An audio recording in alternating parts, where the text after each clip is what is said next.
All who lived in Ente Isla knew of Satan, ruler of demons. His very name was synonymous with the terror and cruelty that ruled his demon realm. Satan was an ambitious ruler. He sought to crush the humans and their world, thereby creating a land of peace and prosperity for all Night's creatures. Vigolia taif, game chales. Faxiamum grosses, haltigo ikikta. Virixo ateta so higher, tofu tu kitsal clash glass. Time samuns! Ikikinte isla se tuprams valor! Upos fix! Zoix nu tetopra classo inte isla clashu cheshurs! Hex gave chesk Bexen's raid. Roll clashy botch. Bolos hex. Iotros te rorogum zatzor. Recleb plem. Eclib brisme. Razuf. Satan klibaichiwik bram.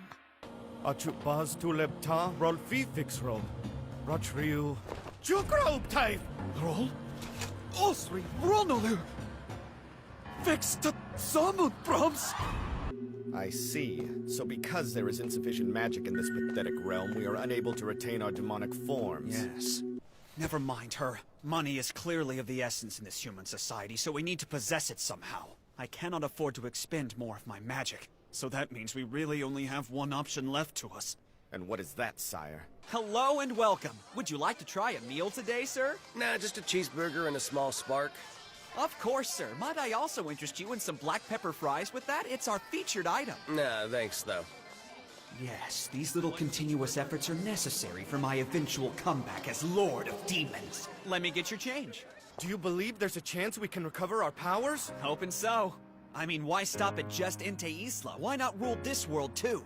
I like this plan so much better, don't you? I've watched your behavior and attitude at work, not to mention your crap home over the last several days. So now you're stalking me? You haven't done anything evil, and you're living a simple, serious life. Your manager and your coworkers all trust you implicitly, and you deal with customers confidently and kindly.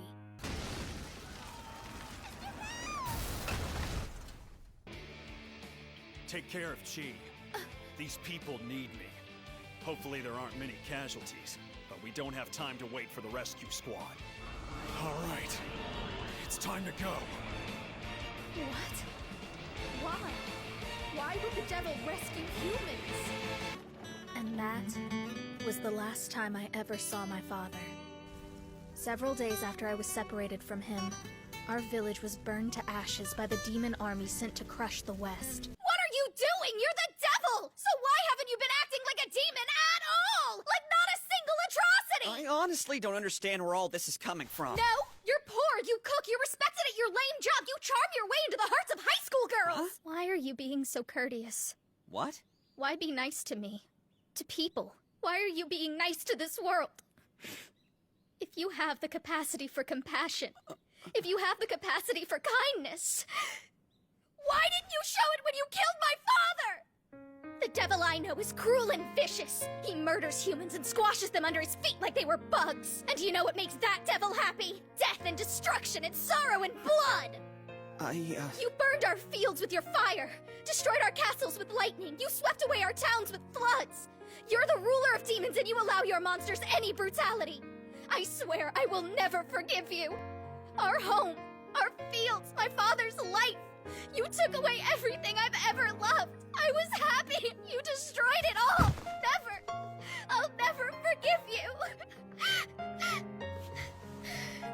Wow, okay. I've never given it much thought, but I'm sorry, you know? Back then, I didn't really understand what humans were like.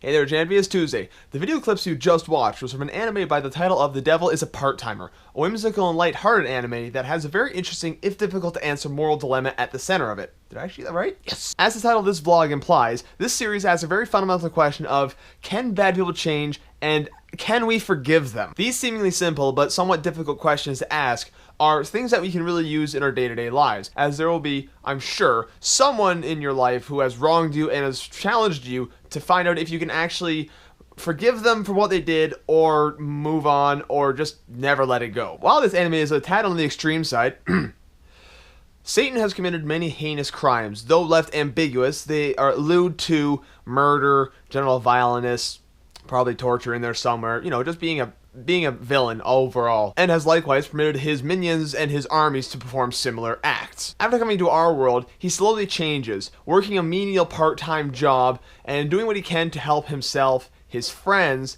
and later on, helping complete strangers he doesn't know. With, of course, a hearty dose of anime flying about, super powerful attacks, and boob jokes. It's an anime. What'd you expect? It's part of what makes it good, I think. The character who has the hardest time accepting Sadao's, by the way, Sadao being the character Satan's name in the real world, apparent changes and sincere attempts to do good, is Emmy, the white/fuchsia-haired human hero from the land of Entei Isla, the world they came from. Through backstory, we find she lived a lovely little life with her only parent, her dad, who, after she was taken away from him to learn how to become a hero that the world needed, was killed by Sadao's armies.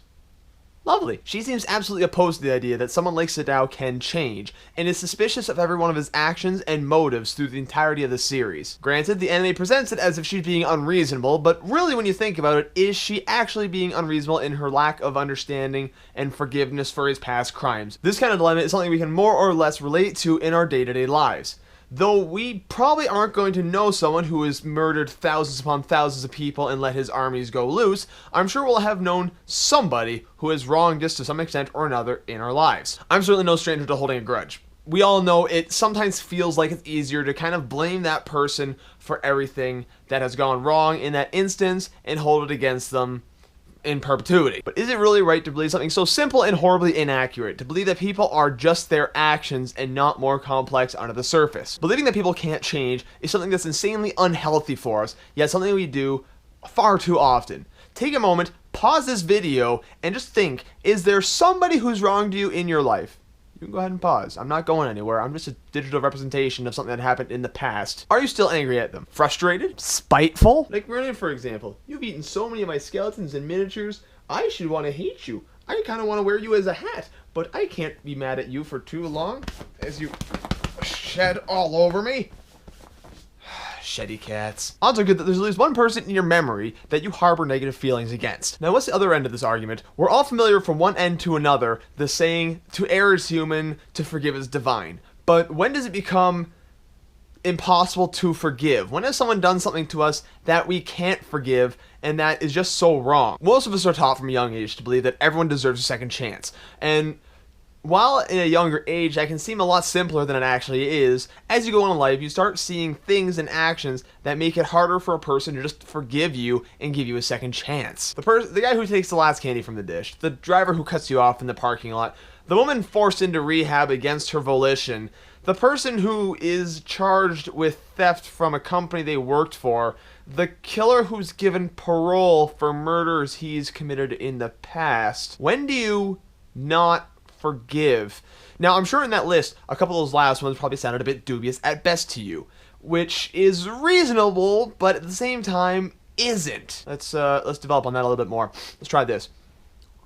A man killed a child. Already, we're off to a great start. This person deliberately and intentionally killed someone under the age of, let's say, 12. Alright, that's an unthinkable crime. That's horrendous. He's served his jail sentence. I don't know how the legal system works. Let's say 40 years. That's a long time to be in jail. He's been through counseling. He's been on good behavior. He's been through rehabilitation. He's working community service when he's released from jail on parole. He works a menial job trying to support himself. And he keeps his nose clean. He helps charities. Could you forgive this man in that instance? The man who killed a child appears to be trying to turn things around, tries to be making a second chance. And while we certainly can't know for certain if he's intentionally doing this or he's just making a facade, could you give this man a second chance? Maybe you could. Maybe you want to see him dead.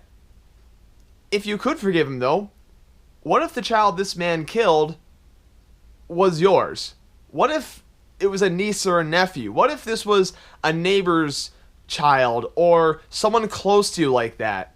I mean, at that point, I probably would say no. I mean, someone has taken away something from your life that's so important, so young, and has so much opportunity. I would be tormented by the loss of something like that for God knows how long, and I'm already messed up in the head. Something like that would probably push me over the deep end. Here's the other half of that. What if the killer is tormented by the guilt of what he's done? Maybe he's come to realization of the crime he's committed and is literally being ripped apart on the inside from the actions he's caused. Maybe he does want to repent for his past crimes. Would you give him a second chance? I don't know. It's hard to say how someone should act in that situation. And while this anime, The Devil's a Part-Timer, brings some really good ethical questions of, should someone be forgiven? Should someone who is making an honest effort be given a second chance? In real life, it's not so screen perfect. It's not so simple that we know for a fact the person is trying to do good. We don't know for sure that his intentions are pure or honest or whatever. It's impossible to tell. Sadao in the anime is a little bit of us. He is the person in our past that has wronged us, or ourselves who has wronged somebody else, but is trying to make an honest second attempt at things, trying to patch things up, trying to do the best they can in response to the wrongs they've committed. At the same time, Emmy is also a bit of us. The person who has a hard time forgiving, the person who can't seem to let go of what they've lost or the transgressions the Sadao in our life has caused. When do you forgive? When do you accept that someone is trying to honestly change and give them a second chance? Could you forgive? These are questions that the anime has made me ask myself anyway. It's kind of made me introspectively looked at myself in a lot of that way. I'd be curious to hear your guys' thoughts. If you want to leave your thoughts in comments below, that'd be great. I'm interested to see in the very long example I left you guys, could you forgive?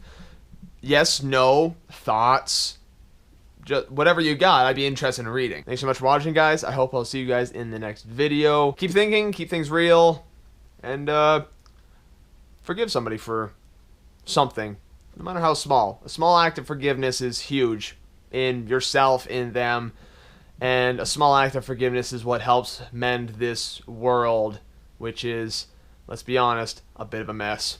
Once someone's perspective gets shifted so dramatically, you can't tell which way they'll go, so it's hard to have faith in people.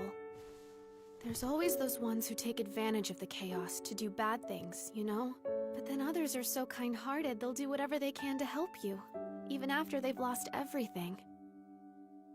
So I was thinking that, you know how when you feel unsure, it's kind of like your angel side and your demon side are arguing with each other over what you should do? It's like, well, it's up to people to make that choice. They can either go with the angel or go with the demon, right? Yeah, maybe. They can choose.